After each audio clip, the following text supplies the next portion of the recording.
Isang kahapon, isang panahon, isang henerasyon, wikang Pilipino.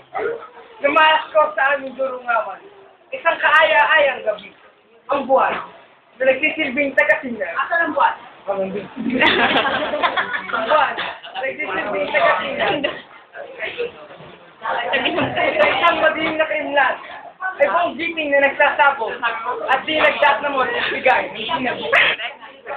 Ang mga jeeping ay waring bubong ng langit.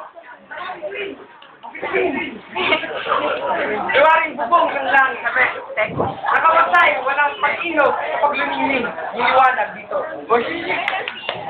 Sa dilim ng gabi, papansin mo ang alikapsap na mabuhay mamatay na tumatangla sa mga dahon sa paligid at nagsisilbing kanlungan sa mabiming gabi. Kalinsabay nito ay iyong maulinigan, umaingay ng kuliglig na para sa akin isang soneto pumapaligid sa puno ng pandakaki. Sa makatwid, ito ay isang gabi na bumubuo ng pangako, isang bilisan pangarap. Sa aking tahimik na kamalayan, ay di ko maiwasang mawala sa kasalukuyan.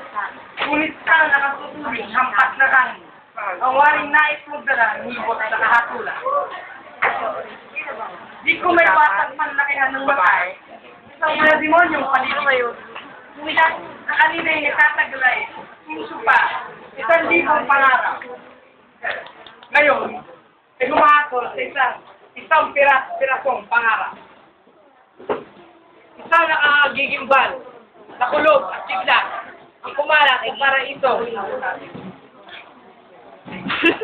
Aking bulisinta.